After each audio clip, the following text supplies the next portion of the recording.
ഇത് ഭദ്രയിലുള്ള ലല്ലന്റെ കഥയാണ്. ലല്ലൻ ഒരു വലിയ കമ്പനിയിൽ സൂപ്പർവൈസറായിട്ട് ജോലി ചെയ്യുകയാണ്. ലല്ലൻ ബുദ്ധിശാലിയും തന്ത്രശാലിയുമാണ്. പിന്നെ തന്റെ ഭാര്യ സോംലതയോടൊപ്പമാണ് ജീവിക്കുന്നത്. ടിഫൻ തരൂ, എനിക്ക് ഈ ജോലിക്ക് പോവാൻ സമയമായി. ഞാൻ എപ്പോഴാ ജോലിക്ക് പോവുക? എപ്പോഴും ഇതുപോലെ സംഭവിച്ചാലേ തീർച്ചയായിട്ടും ഒരു ദിവസം ശമ്പളം അവർ കട്ട് ചെയ്യും. ഓഹോ, എടുത്തോണ്ട് വരുന്നുണ്ട്. എനിക്കെന്താ 4-5 കൈയാണോ ഉള്ളത്? കൊണ്ടുവന്ന് തരാൻ. ഇതാ, എടുത്തോണ്ട് പോകൂ. ബാക്കി വെക്കാതെ മൊത്തവും കഴിക്ക്. അതുകൊണ്ടാ പറഞ്ഞത് മിണ്ടാതെ ജോലി കളഞ്ഞേക്ക്. പിന്നെ എന്നോടൊപ്പം ചേർന്ന് വ്യാപാരം ചെയ്യേ. പക്ഷെ നിങ്ങൾ എന്താന്ന് വെച്ചാൽ ഞാൻ പറയുന്നത് കേൾക്കുന്നില്ല. വ്യാപാരത്തിൽ ഒരു വരുമാനം ഇല്ല, ജോലി മാത്രം നന്നായിട്ടുണ്ട്. ജോലി ചെയ്തതും ചെയ്തില്ലെങ്കിലേ മാസം മാസം ശമ്പളം പാക്കറ്റിൽ വരുന്നുണ്ടല്ലോ. ഇനി ഞാനെന്ത് പറയാനാ? എന്തെങ്കിലും ചെയ്യൂ നിങ്ങൾ. ലല്ലൻ തന്റെ കമ്പനിയിലേക്ക് പുറപ്പെട്ടു പോയി.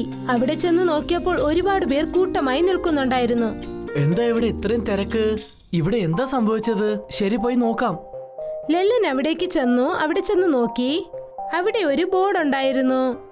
കമ്പനി വളരെ നഷ്ടത്തോടെ പോകുന്നതുകൊണ്ട് എല്ലാരും ജോലി വിട്ട് പിരിവിടാൻ പോവാണെന്ന്. അങ്ങനെ വെച്ചാൽ ഞങ്ങൾ എല്ലാരും ജോലി വിട്ട് പിരിച്ചു വിട്ടോ? എന്റെ ദൈവമേ, എന്റെ ഭാര്യയും മക്കളെ ആര് നോക്കും? എന്റെ കുടുംബത്തിന്റെ നിലമ എന്ത് സംഭവിക്കും? ഇതിനു മുമ്പ് ഒരു നോട്ടീസും ഒന്നും തന്നില്ലല്ലോ. പിന്നെ എങ്ങനെയാണ് അവർക്ക് ഇങ്ങനെ ചെയ്യാൻ പറ്റുന്നത്? എത്ര വർഷമായിട്ടാ ഈ കമ്പനി നമ്മൾ ജോലി ചെയ്തത്? ജോലി പോകുമോ എന്നുള്ള പേടി കാരണം അദ്ദേഹം വളരെ വിഷമത്തോടെ വീട്ടിലേക്ക് വന്നു. ലല്ലൻ വിഷമിച്ചിരിക്കുന്നത് കണ്ടിട്ട് അവന്റെ ഭാര്യ പറഞ്ഞു, എന്തു പറ്റി? ഇന്ന് നിങ്ങൾ വളരെ വിഷമത്തോടെയാണല്ലോ. നിങ്ങൾക്ക് എന്താണ് പറ്റിയത്? പിന്നെ എന്തായത്? Tiffin box കൊണ്ടുപോയതുപോലെ തന്നെയുണ്ടല്ലോ. നിങ്ങൾ ഒന്നും കഴിച്ചില്ലേ? രാവിലെ ഞാൻ തമാശക്ക് പറഞ്ഞു, പക്ഷേ അത് തന്നെ സത്യവുമായി. എന്നെ ജോലി വിട്ട് അവർ പിരിച്ചുവിട്ടു. എന്നെ മാത്രമല്ല, അവിടെ ജോലി ചെയ്ത് എല്ലാരെയും അവർ പിരിച്ചുവിട്ടു. കഷ്ടകാലം തന്നെ. നിങ്ങൾ എന്താണ് ഈ പറയുന്നത്? ഇതെങ്ങനെ സാധ്യമാകാനാണ്?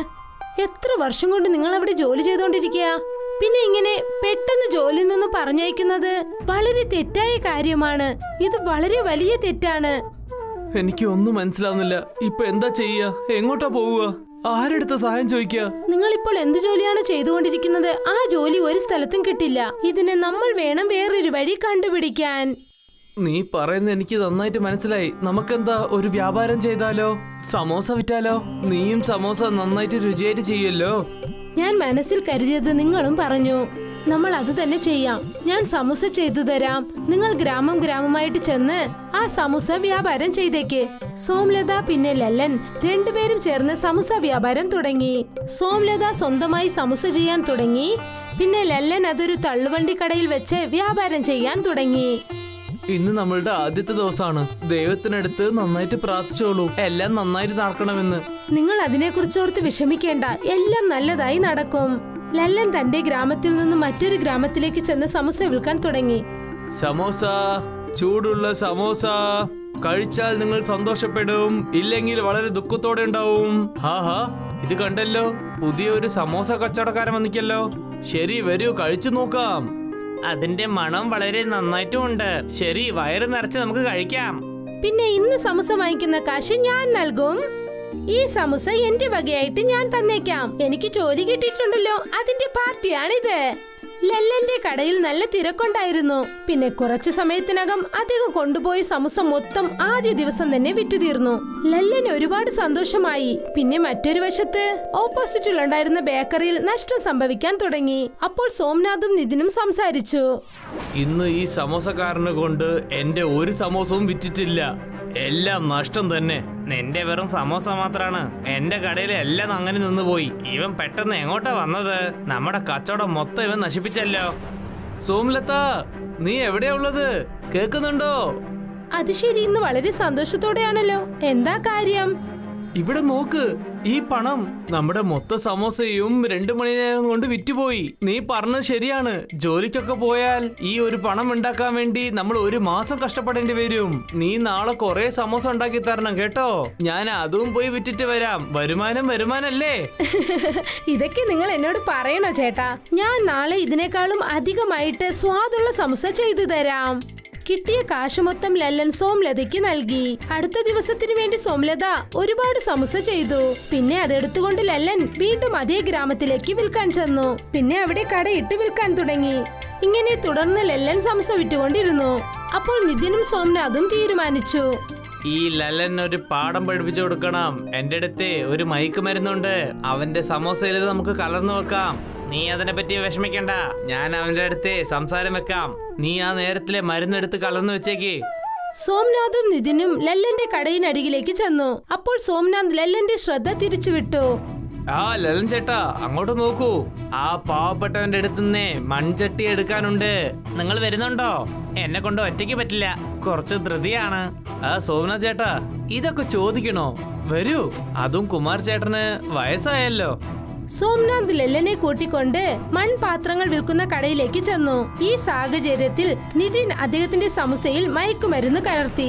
മറ്റൊരു വശത്ത് ലല്ലൻ അവിടെ ചെന്ന് നോക്കിയപ്പോൾ സോംനാഥ് അദ്ദേഹത്തോടൊപ്പം ഇല്ലായിരുന്നു. അപ്പോൾ അദ്ദേഹം ആ കടക്കാരനോട് പറഞ്ഞു, ചേട്ടാ, എന്താണ് കാര്യം?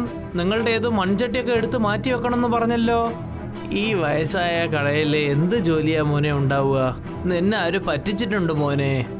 സോമനാഥ് ചേട്ടൻ ചുമ്മാ തമാശക്ക് പറഞ്ഞിട്ടുണ്ടാവും. നിങ്ങൾ എന്തിനാ വിഷമിച്ചിരിക്കുന്നത്? എന്തെങ്കിലും പ്രശ്നമാണോ? അപ്പോൾ ആ വയസ്സായ മുത്തശ്ശൻ അദ്ദേഹത്തിന്റെ അവസ്ഥ പറഞ്ഞു. കുറച്ച് ദിവസങ്ങളായിട്ട് ഇവിടെ വ്യാപാരം നടക്കുന്നില്ല മോനെ. കുറച്ച് ദിവസങ്ങളായി ഞാൻ ഭക്ഷണം കഴിച്ചിട്ട്. എന്താ മുത്തശ്ശ നിങ്ങൾ ഇങ്ങനെ പറയുന്നത്? ഇതായി പൈസ പിടിച്ചോളൂ. നിങ്ങൾക്ക് എപ്പ കിട്ടുന്നോ അപ്പ എനിക്ക് തിരിച്ചു തന്നാൽ മതി. ഒരു കാലത്തെ ഞാനും ഇതുപോലെ കഷ്ടപ്പെടുകയായിരുന്നു. പക്ഷെ ഇപ്പൊ ഞാൻ വളരെ സന്തോഷത്തിലാണ്. നിനക്ക് വളരെ വളരെ നന്ദിയുണ്ട് മോനെ. ലല്ലൻ ആ വയസ്സായ ആളിന് കാശ് നൽകിയിട്ട് അവിടെ നിന്നും പോകാൻ തുടങ്ങുകയായിരുന്നു. അപ്പോൾ അദ്ദേഹം അവനോട് പറഞ്ഞു, നീ പോകുന്നതിന് മുമ്പ് നിന്റെ അടുത്ത് ഒരു സത്യം പറയണമെന്ന് വിചാരിക്കുന്നു. ഈ സോംനാഥും നിതിനും ചേർന്നിട്ട് നിന്റെ സമോസയില് മയക്കുമരുന്ന് കളഞ്ഞിട്ടുണ്ട് മോനെ. അവര് രണ്ടുപേരും സംസാരിക്കുന്നത് ഞാൻ എന്റെ കാതോട് കേട്ടതാണ്. നീ എന്നെ സഹായിച്ചിട്ടുണ്ട്. അതുകൊണ്ടാണ് ഞാൻ നിന്നോട് ഇത് പറയുന്നത്. മയക്കുമരുന്നോ? അതെന്തിന്? കാരണം നിന്റെ വ്യാപാരം നന്നായിട്ട് നടക്കുന്നുണ്ടല്ലോ. അദ്ദേഹം അവനോട് എല്ലാ കാര്യവും പറഞ്ഞു.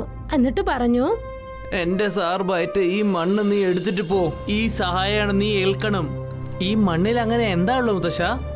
കാണാനാണ് ഇതൊരു സാധാരണ മണ്ണ്. നീ ഇന്ന് തൊട്ട് ഈ മണ്ണ് കൊണ്ട് സമോസ ചെയ്തു നോക്ക്.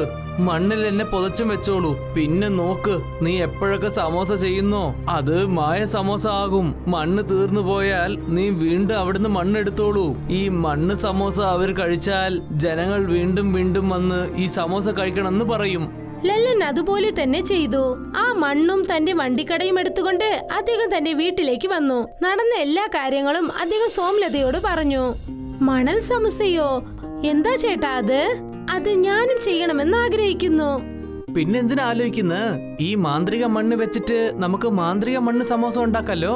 സോമലത ആ സമൂസയിൽ ഉരുളക്കിഴങ്ങ് മസാല ചേർത്ത് തയ്യാറാക്കി വെച്ചു. ലല്ലൻ ആ മണ്ണ് കുഴിക്കകത്തിടാൻ തുടങ്ങി. പിന്നെ അവിടെ തന്നെ സമൂസയെ പൂഴ്ത്തി വെച്ച് മുകളിൽ തീയിടാൻ തുടങ്ങി. ആ തീയുടെ കനൽ കൊണ്ട് സമൂസ വേകാൻ തുടങ്ങി. അതിന്റെ മണം എല്ലാ വശത്തും പരന്നു. ഇതിന്റെ മണം വളരെ സ്വാദുള്ളതും ആനന്ദം നൽകുന്നതുമാകുന്നു. ഈ സമൂസ തീർച്ചയായും നന്നായിരിക്കും ചേട്ടാ. എനിക്ക് ആ മണം നന്നായിട്ട് അറിയുന്നുണ്ട്. മാന്ത്രിക മണ്ണിന്റെ മണൽ സമൂസ വളരെ രുചികരമായിരുന്നു. ആ മണൽ സമൂസ എടുത്തുകൊണ്ട് ലല്ലൻ വ്യാപാരത്തിനായി പുറപ്പെട്ടു. മൺ സമോസ വാങ്ങിച്ചോളൂ, മൺ സമോസ വാങ്ങിച്ചോളൂ. ആ മൺ സമോസ എന്താണ്? ശരി, ഒരു പ്രാവശ്യം കഴിച്ചു നോക്കാം. ഞാനും ചെന്ന് കഴിക്കാൻ പോകുന്നു. മണൽ സമൂസ എന്ന് കേട്ടതും തന്നെ എല്ലാരും ആ മണൽ സമൂസ കഴിക്കാനായി ലൈനിൽ നിന്നു. പിന്നെ ലല്ലന് തകർത്ത വ്യാപാരമായിരുന്നു.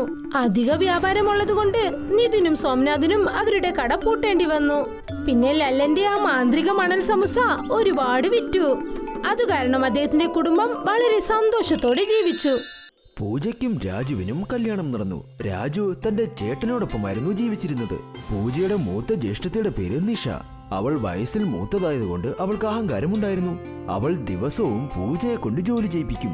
പൂജ എന്നാൽ നല്ല സ്വഭാവമുള്ളവളായിരുന്നു. അതുകൊണ്ട് അവളോട് ഒന്നും എതിർത്ത് പറയാതെ നിഷ പറയുന്നത് പോലെ ചെയ്യുമായിരുന്നു. പൂജയെ, ഞാൻ ക്ഷേത്രത്തിലേക്ക് പോകുക. വീട്ടിലെ ജോലിയെല്ലാം തീർക്ക്. ഞാൻ ക്ഷേത്രത്തിൽ നിന്നും തിരിച്ചു വരുമ്പോൾ ജോലിയെല്ലാം കഴിയണം. ചേച്ചി, നിങ്ങൾ വിഷമിക്കാതെ ക്ഷേത്രത്തിൽ പോയി വരൂ.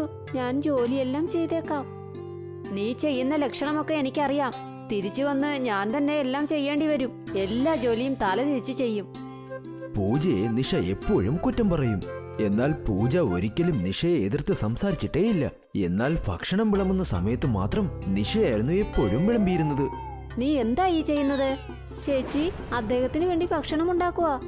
നീ അനിയനോട് കയ്യും കാലം കഴുകാൻ പറ. ഭക്ഷണം ഞാൻ വിളമ്പാം. പൂജ നിഷയുടെ വാക്ക് കേട്ട് രാജുവിന്റെ അടുത്തേക്ക് പോയി. അയ്യോ, സോപ്പ് ഞാൻ അടുക്കളയിൽ തന്നെ വെച്ചല്ലോ. നിൽക്കൂ, ഞാൻ ഉടനെ കൊണ്ടുവരാം. വേഗം എടുത്തുകൊണ്ട് വാ. നല്ലതുപോലെ വിശക്കുന്നു എനിക്ക്. എന്റെ കയ്യിലും ഒരുപാട് അഴുക്ക. കൊണ്ടുപോയി നന്നായിട്ടൊന്ന് കഴുകണം. പൂജ അടുക്കളയിലേക്ക് വന്ന് നിഷ ചെയ്യുന്നത് എല്ലാം കണ്ടു. നിഷ രാത്രി ബാക്കി വന്ന റൊട്ടിയും കറിയും രാജുവിന്റെ പ്ലേറ്റിൽ വെക്കുകയായിരുന്നു. അവൾക്കെന്തെങ്കിലും പറയണമെന്ന് തോന്നിയിട്ടും പറഞ്ഞില്ല. അവിടെ നിന്നും സോപ്പും എടുത്ത് അവൾ പോയി. അയ്യോ, എന്തു പറ്റി? നീ എന്തിനാ ഇങ്ങനെ വിഷമിച്ചു നിൽക്കുന്നത്? നീ സോപ്പെടുക്കാൻ പോയതല്ലേ? അവിടെ എന്തെങ്കിലും നിന്നെ കടിച്ചോ? ഒന്നുമില്ല, നിങ്ങൾ അകത്തേക്ക് വരൂ. പൂജ രാജുവിനെ അകത്തേക്ക് കൊണ്ടുപോയി. കുറച്ചു നേരത്തിന് ശേഷം നിഷ രാജുവിന് വേണ്ടി ഭക്ഷണം കൊണ്ടുവന്നു. പൂജ മനസ്സില്ലാ മനസ്സോടെ ആ പ്ലേറ്റും വാങ്ങി. അത് രാജുവിന്റെ മുൻപിലേക്കും വെച്ചു. രാജു അതിൽ നിന്നും ചെറിയൊരു കഷ്ണം എടുത്തതും പൂജ രാജുവിന്റെ മുൻപിലുണ്ടായിരുന്ന ആ പ്ലേറ്റ് എടുത്ത് അവനോട് സംഭവിച്ച കാര്യങ്ങളെല്ലാം പറഞ്ഞു. ഞാൻ കേൾക്കുന്നത് എനിക്ക് വിശ്വസിക്കാൻ കഴിയുന്നില്ല. അവർ ഇങ്ങനെയൊക്കെ ചെയ്യുമോ? ഇതെല്ലാം നിങ്ങൾ ജോലിക്ക് പോകാത്തത് കൊണ്ടാണ്. നിങ്ങൾ ഒരു ജോലിയും നോക്കുന്നില്ലല്ലോ. അതുകൊണ്ട് നിങ്ങളെ എല്ലാവരും ഒരു ഭാരമായി കരുതുന്നു. നിങ്ങൾ സ്വന്തമായി ജോലി നോക്കിയേ പറ്റൂ. അതേ പൂജ, പണം സമ്പാദിച്ചാലേ ഇവിടെ വിലയുള്ളൂ. പണമില്ലെങ്കിൽ നമ്മൾ ഒന്നുമല്ല. ഞാൻ ഇന്ന് തന്നെ പോയി ഒരു നല്ല ജോലി അന്വേഷിക്കാം. രാജു അങ്ങനെ ജോലി അന്വേഷിക്കാൻ തുടങ്ങി. എന്നാൽ അവന് ഒരു ജോലിയും കിട്ടിയില്ല. അവൻ ഒരുപാട് വിഷമിച്ച് വീട്ടിലേക്ക് വന്നു. അപ്പോൾ പൂജ ഇങ്ങനെ പറഞ്ഞു. നിങ്ങൾ ഒരു തവണ പിസ ഉണ്ടാക്കിയില്ലേ? അതിന് നല്ല രുചിയുണ്ടായിരുന്നു. നിങ്ങൾക്ക് ഒരു പിസ കട തുടങ്ങിക്കൂടെ? ഇപ്പോൾ പിസയൊക്കെ ഒരുപാട് ആൾക്കാർ കഴിക്കുന്നുണ്ട്. നിങ്ങളുടെ കച്ചവടവും നന്നായി പോകും. അതൊക്കെ പോട്ടെ, എന്റെ അടുത്ത് പിസ്സ ഉണ്ടാക്കുന്ന മെഷീനില്ലല്ലോ. അത് വളരെ കോസ്റ്റ്ലിയാണ്. അത് വാങ്ങുന്നത്രയും എന്റെ കയ്യിൽ പണവുമില്ല. ഞാൻ ജനിച്ച വീട്ടിൽ ഒരു പിസ മെഷീൻ വെറുതെ കിടക്കുക. അത് ഞാൻ ഇവിടെ കൊണ്ടുവരാം. നിങ്ങൾ അതിൽ തന്നെ ജോലി ചെയ്യാൻ തുടങ്ങൂ. പൂജ തന്റെ വീട്ടിൽ നിന്നും ആ മെഷീൻ കൊണ്ടുവന്നു. എന്നാൽ രാജു ഉണ്ടാക്കിയിരുന്ന പിസ മാർക്കറ്റിൽ ഒരുപാട് വിറ്റുപോയില്ല. എന്തുകൊണ്ടെന്നാൽ അവിടെ ഒരുപാട് പിസ കടകൾ ഉണ്ടായിരുന്നു. അവൻ അതിൽ മനം നൊന്ത് വീട്ടിലേക്ക് പോയിക്കൊണ്ടിരിക്കുമ്പോൾ ഒരു വണ്ടി ആരോ ഇടിക്കാൻ വരുന്നത് പോലെ വേഗത്തിൽ വരുന്നത് കണ്ടു. അയ്യോ, ആ വണ്ടി ആ ബേൽപുരിക്കാരനെ! എത്ര വേഗത്തിലാ വരുന്നത്! അയ്യോ! ആ വണ്ടി വന്ന് ഇടിക്കുന്നതിന് മുൻപ് രാജു ആ ബേൽപൂരി കടക്കാരനെ രക്ഷിച്ചു. നിങ്ങൾ എന്റെ ജീവൻ തന്നെ രക്ഷിച്ചു. ഒരുപാട് നന്ദി. നിനക്ക് എന്തെങ്കിലും സംഭവിച്ചിരുന്നെങ്കിൽ എന്റെ കുടുംബത്തിൽ ഞാനിപ്പോൾ ഒരു ഭാരമാണ്. എന്തെങ്കിലും സംഭവിച്ചാലും ഒരു പ്രശ്നവും വരില്ല. നീ എന്തിനാ ഇങ്ങനെയൊക്കെ പറയുന്നത്? എന്തിനാ നീ ഇത്രയും വിഷമിക്കുന്നത്? രവി പിന്നെയും ചോദിച്ചതുകൊണ്ട് രാജു സംഭവിച്ച കാര്യമെല്ലാം പറഞ്ഞു. അപ്പോൾ രവി രാജുവിന് ഒരു പൊതിയും കൊടുത്തു. എന്താ ഇത്? എന്റെ കയ്യിൽ നിനക്ക് തരാനൊന്നുമില്ല. ഞാനും നിന്നെ പോലെ ഒരു സാധാരണ വ്യക്തിയാണ്. ഈ ബേൽപൂരി എടുത്തുകൊണ്ടുപോ. ഇത് നിന്റെ പിസ്സയിലിട്. പിസ്സയിൽ ആരെങ്കിലും ബേൽപൂരി ഇടുമോ? ഞാൻ പറയുന്നത് പോലെ നീ ചെയ്യ്. രാജു ആ പൊതിയും എടുത്തുകൊണ്ട് പോയി. അടുത്ത ദിവസം ആ ബേൽപൂരി ആ പിസ്സയിലും ഇട്ടു. പിസ്സയുടെ മണം എത്ര നന്നായി വീശിയെന്നാൽ അവന്റെ കടയിലേക്ക് അത് കാരണം ഒരുപാട് കസ്റ്റമേഴ്സ് വരാൻ തുടങ്ങി. എല്ലാ കസ്റ്റമേഴ്സും ആ ബേൽപൂരി പിസ്സ തന്നെ വേണമെന്ന് പറഞ്ഞു. നാളിതുവരെ ഒരുപാട് പിസ്സ കഴിച്ചിട്ടുണ്ട്. എന്നാൽ ബേൽപൂരി പിസ്സ ഇത് ആദ്യമായിട്ടാ ഞാൻ കഴിക്കുന്നത്. ഈ ബേൽപൂരിക്ക് എന്തൊരു ടേസ്റ്റ് ആണോ! ഇതിന്റെ മുൻപിൽ വേറെ ഒരു പിസ്സയ്ക്കും നിൽക്കാൻ പറ്റില്ല. എനിക്ക് 3 പിസ്സ പാക്ക് ചെയ്യൂ. രവി കൊടുത്ത ആ ബേൽപൂരി ഇട്ടതും രാജുവിന്റെ ഒരു പിസ്സ ഒരുപാട് പിസ്സകളായി മാറി. അവൻ ഒരു പിസ്സയുടെ മുകളിൽ ബേൽപൂരി ഇട്ടു. അതിൽ നിന്നും ഒരുപാട് പിസ്സകൾ ഉണ്ടായി വന്നുകൊണ്ടേയിരുന്നു. ഇത് സത്യമായിട്ടും മാന്ത്രിക ബേൽപൂരിയാണ്. ഞാൻ തമാശയായിട്ടാ കരുതിയത്. രവിയാണ് എനിക്കിത് തന്നത്. എല്ലാവരും ഈ ബേൽപൂരി പിസ്സ ചോദിച്ചുകൊണ്ടേയിരിക്കുന്നു. നല്ല കച്ചവടവും നടക്കുന്നു. രാജു ദിവസം പോകുന്നോറും ധനികനായിക്കൊണ്ടേ വന്നു. ഒരിക്കൽ രാജുവും പൂജയും സംസാരിച്ചു കൊണ്ടിരിക്കുമ്പോൾ നിഷ അവർ പറയുന്നത് ഒളിച്ചിരുന്ന് കേട്ടു. പൂജെ, കൃത്യസമയത്ത് നീ എന്നെ ബിസിനസ് ചെയ്യാൻ സമ്മതിച്ചില്ലായിരുന്നെങ്കിൽ ആ മാന്ത്രിക ബേൽപൂരി എനിക്ക് കിട്ടുകയേയില്ലായിരുന്നു. ഇങ്ങനെയൊന്നും ഞാൻ സമ്പാദിക്കുകയുമില്ലായിരുന്നു. ഏതൊരു സ്ത്രീയായിരുന്നാലും തന്റെ ഭർത്താവ് ആരുടെ മുമ്പിലും കൈനീട്ടാതെ സ്വന്തമായി സമ്പാദിക്കണമെന്നേ ആഗ്രഹിക്കുകയുള്ളൂ. ഞാനും അത് തന്നെയാണ് ചെയ്തത്. അങ്ങനെയാണോ? ഇതാണോ കാര്യം? ഇവരുടെ കയ്യിൽ മാന്ത്രിക ബേൽപൂരി പിസയുണ്ടോ? അതുകൊണ്ടാണോ ഇവർ ഇത്രയും പണക്കാരായി മാറുന്നത്? ഞാനത് മോഷ്ടിച്ചേ പറ്റൂ. ഇവരിങ്ങനെ പണക്കാരായി മാറുന്നത് സഹിക്കാൻ പറ്റുന്നില്ല. രാത്രിയിൽ രാജുവും പൂജയും ഉറങ്ങിയ ശേഷം നിഷ ആ ഇരുട്ടിൽ മാന്ത്രിക ബേൽപൂരി പിസ്സ മോഷ്ടിക്കാൻ വേണ്ടി അവരുടെ വീട്ടിലേക്ക് വന്നു. അവൾ അവസാനം ആ പിസ്സയും കണ്ടെത്തി. ഇനി ഇവരുടെ അധപ്പതനമാണ് നടക്കാൻ പോകുന്നത്. ഇപ്പോൾ ഈ മാന്ത്രിക ബേൽപൂരി പിസ്സ എന്റെ കയ്യിലാണ്. നിഷ ആ മാന്ത്രിക ബേൽപൂരി പിസ്സ തന്റെ കൈകൊണ്ട് തൊട്ടതും ആ പിസ്സ വളരെ വലുതായി മാറി. ഉടനെ അത് നിഷയെ പൊതിയുകയും ചെയ്തു. അതിന്റെ പിടുത്തവും മുറുകിക്കൊണ്ടേ വന്നു. അയ്യോ, എനിക്ക് ശ്വാസം വിടാൻ പറ്റുന്നില്ലേ. എന്നോട് ക്ഷമിക്ക്. ഞാനിനി ഒന്നും നിന്നെ തൊടുക പോലുമില്ല. ഞാൻ അത്യാഗ്രഹം കൊണ്ട് നിന്നെ മോഷ്ടിക്കാൻ ശ്രമിച്ചതാ. എന്നോട് ക്ഷമിക്ക്, എന്നോട് ക്ഷമിക്ക്. നിഷ എങ്ങനെയോ ആ പിസ്സയിൽ നിന്നും രക്ഷപ്പെട്ട് അവിടെ നിന്നും അവൾ ഓടിപ്പോയി. അപ്പോൾ രാജുവും പൂജയും ചേർന്ന് ജനങ്ങൾക്ക് ഫ്രീ ആയി ബേൽപൂരി പിസ്സ കൊടുത്ത് അവരെ എല്ലാവരെയും അവർ സഹായിച്ചു. അതുപോലെ ഇതുമാത്രമല്ലാതെ അവർ ദരിദ്രർക്ക് വേണ്ടി ഒരുപാട് ഹോസ്പിറ്റൽസും അനാഥാലയങ്ങളും ഉണ്ടാക്കി. പ്രീതംപുരത്തിൽ മുന്ന ബൈൽവാൻ എല്ലാ ആൾക്കാരെയും അടക്കി ഭരിച്ചിരുന്നു. അവന്റെ ശരീരം കാണാൻ വളരെ വലുതും സ്വഭാവം വളരെ ദേഷ്യമുള്ളതുമായിരുന്നു. അവന് പെട്ടെന്ന് ദേഷ്യം വരും. നീ എന്റെ അടുത്ത് തന്നെ മല്ല് കെട്ടാൻ വരുന്നോ? നിനക്ക് എന്ത് അഹങ്കാരമാണ്? ഇന്ന് ഞാൻ നിനക്ക് ഒരു പാഠം പഠിപ്പിച്ചു തരാം. ദേഷ്യത്തിൽ അവൻ ആൾക്കാരെ ഒരുപാട് ഉപദ്രവിക്കും. അതുകാരണം ഗ്രാമത്തിലെ ജനങ്ങളൊക്കെ അവനെ കണ്ടാൽ ഒരുപാട് പേടിക്കും. അവന്റെ മറ്റൊരു ചീത്ത സ്വഭാവമാണ് അവൻ ഒരുപാട് ആഹാരം കഴിക്കും. ദിവസവും രാവിലെ അവൻ മാധവിന്റെ പൂരിക്കടയിലേക്ക് പോകും. ഓ മാധവൻ ചേട്ടാ, എനിക്ക് 8 പ്ലേറ്റ് പൂരി കൊണ്ടുവാ. ഇതോ ചേട്ടാ, ഇപ്പൊ കൊണ്ടുവരാം. അത് കഴിക്കുന്ന പോലെ ഉണ്ടാവണം. കഞ്ചൂസുമാരി ചെറുതാക്കി തരാൻ പാടില്ല. എടാ രാക്ഷസ, നീ ഉള്ള എല്ലാ പൂരിയും തിന്നുന്ന തോന്നുന്നത്. നീ എന്നെ കഞ്ചൂസ് എന്ന് പറയുകയാണോ? എന്റെ കയ്യിലുള്ള മൊത്തം പൂരി നീ കഴിക്കുമെന്നാണ് തോന്നുന്നത്. നീ എന്താടാ എന്നെ തന്നെ നോക്കുന്നത്? ഇല്ല ഇത് ഇപ്പൊ കൊണ്ടുവരാം. മാധവിന് ഇഷ്ടമില്ലെങ്കിലും മുന്ന ബൈൽവാന് അവൻ ആഹാരം നൽകിയേ പറ്റൂ. എന്തുകൊണ്ടെന്നാൽ ഗ്രാമത്തിലെ മറ്റുള്ള ജനങ്ങളെ പോലെ ഇവനും മുന്ന ബൈൽവാനെ കണ്ട് പേടിക്കും. പൂരി കഴിച്ചതിന് ശേഷം മുന്ന ബൈൽവാൻ ജോഗ്ലിയുടെ സമോസ കടയിലേക്ക് പോകും. അവിടെ ചെന്നതും അദ്ദേഹം, ജോഗി 10 സമോസ കൊണ്ടുവാ, ചട്നിയും കൊണ്ടുവാ. ഇതാ കൊണ്ടുവരാം. ഈ കഴുതിക്ക് സമോസ ചോദിക്കുന്നോ? ഓസിയിലെ എല്ലാം എടുത്ത് കഴിച്ച് ഇവന്റെ തടി തന്നെ കണ്ടില്ല എങ്ങനെ ഉണ്ടെന്ന്. ദൈവമേ, എന്നെ എങ്ങനെങ്കിലും ഒന്ന് രക്ഷിക്കണേ ഇവന്റെ അടുത്തുനിന്ന്. എടാ ജോഗി, ആ ചട്നി കൊണ്ടുവാടാ. ഇതേട്ടാ കൊണ്ടുവരാം. മുന്ന ബൈൽവാൻ ഒരുപാട് സമോസ കഴിച്ചിട്ട് കാശ് നൽകാതെ അവിടുന്ന് പോകും. ഇപ്പോൾ ജോഗി ആലോചിക്കാൻ തുടങ്ങി എങ്ങനെയാണ് ഈ മുന്ന ബൈൽവാന്റെ കയ്യിൽ നിന്നും രക്ഷപ്പെടുന്നതെന്ന്. ഇത് ആലോചിച്ചുകൊണ്ട് ജോഗി മാധവിന്റെ കടയിലേക്ക് പോയി. എന്താടോ, താൻ ഈ ഭാഗത്താണല്ലോ വന്നിരിക്കുന്നത്? ഞാൻ എന്ത് പറയുന്നു ചേട്ടാ, ആ മുന്ന ബൈൽവാൻ എന്റെ മൊത്തം സമോസയും തിന്നു തീർത്തു. എടാ, എന്റെ വിഷമം അത് തന്നെയാണ്. നമ്മളെ കൊണ്ടിപ്പോ എന്ത് ചെയ്യാൻ പറ്റും? മുന്ന ബൈൽവാൻ മുൻപ് ആർക്കും നിൽക്കാൻ പറ്റില്ലല്ലോ. അവന്റെ അടുത്ത് എന്തെങ്കിലും ചോദിച്ചാൽ അവന് ദേഷ്യം വരുന്നു, നമുക്കും പേടിയും വരുന്നുണ്ട്. അതും സത്യം തന്നെയാണ്. ബലത്തെ കൊണ്ട് അവനെ വിജയിക്കാൻ പറ്റില്ല, പക്ഷേ നമുക്ക് ബുദ്ധി കൊണ്ട്. എന്നാ നീ എന്തെങ്കിലും ഒരു ഐഡിയ പറയൂ ജോഗി. ഇവനെ കൊടുത്തു തന്നെ നമ്മളുടെ ജീവിതം ജീവിക്കാൻ പറ്റില്ലെന്ന് തോന്നുന്നു. എന്ത് ചെയ്യാനാ? ശരി ഏട്ടാ, ഞാൻ എന്തെങ്കിലും ഒന്ന് ആലോചിച്ച് നോക്കട്ടെ. ഒരു ദിവസം ജോഗി അതിനായ വഴി ആലോചിക്കുകയായിരുന്നു. എങ്ങനെയാണ് മുന്ന ബൈൽവാന്റെ പ്രശ്നത്തിൽ നിന്നും രക്ഷപ്പെടുന്നതെന്ന്. രാവിലെ മുതൽ വൈകുന്നേരം വരെ ജോലി ചെയ്യുന്നതിനിടയിൽ അവൻ അതിനെക്കുറിച്ച് ആലോചിച്ചുകൊണ്ടേയിരുന്നു. ഒരു ദിവസം രാത്രി എന്തു സംഭവിച്ചെന്നാൽ, അവൻ കട മൂടാൻ പോകുമ്പോൾ ഒരു വയസ്സായ അപ്പൂപ്പൻ അവന്റെ കടയിലേക്ക് വന്നു. മോനെ, സമോസ വല്ലതും ഉണ്ടോ? ഒറ്റ ഒന്നേ ഉള്ളൂ ഏട്ടാ, ദാ എടുത്തോളൂ. ഇതിന് പൈസ എത്രയാ മോനെ? ഈ സമോസയ്ക്ക് എന്തിനാ പൈസ? ഇത് അവസാനത്തെ സമോസയാണ്. ഇത് നിങ്ങൾ ഫ്രീ ആയിട്ട് എടുത്തോ. വളരെ നന്ദിയുണ്ട്, എന്റെ വയറ് നിറയാൻ നീ സഹായിച്ചിട്ടുണ്ട്. ഞാൻ നിനക്ക് വല്ലതും സഹായം ചെയ്തു തരാം. അതെങ്ങനെ?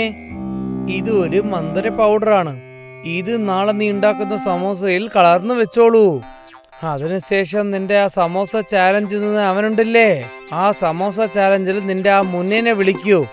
അവനെ കൊണ്ട് അതിൽ ഒരു സമോസ പോലും കഴിക്കാൻ പറ്റില്ല. അവൻ തോറ്റുപോയതിനു ശേഷം അവൻ ഇനി മുതൽ ഇവിടെ വന്ന് ഒരു സമോസ പോലും കഴിക്കാനേ പറ്റില്ല. നിനക്ക് മനസ്സിലായോ? സത്യമാണോ? ഇത് പറഞ്ഞിട്ട് വയസ്സായ അപ്പൂപ്പൻ അവിടെ നിന്ന് മറഞ്ഞുപോയി. ജോഗി ഒരുപാട് സമയം വരെ ആ മന്ത്ര പൗഡറിനെ നോക്കിക്കൊണ്ടേയിരുന്നു. അടുത്ത ദിവസം രാവിലെ ജോഗി സമൂസ ചെയ്തുകൊണ്ടിരുന്നപ്പോൾ ആ പൗഡർ അതിൽ ആഡ് ചെയ്തു. ഇപ്പൊ ഉണ്ട് മോനെ ഒരു കളി. എന്നിട്ട് ജോഗി എപ്പോഴും പോലെ സമൂസ ചെയ്തുകൊണ്ടിരുന്നു.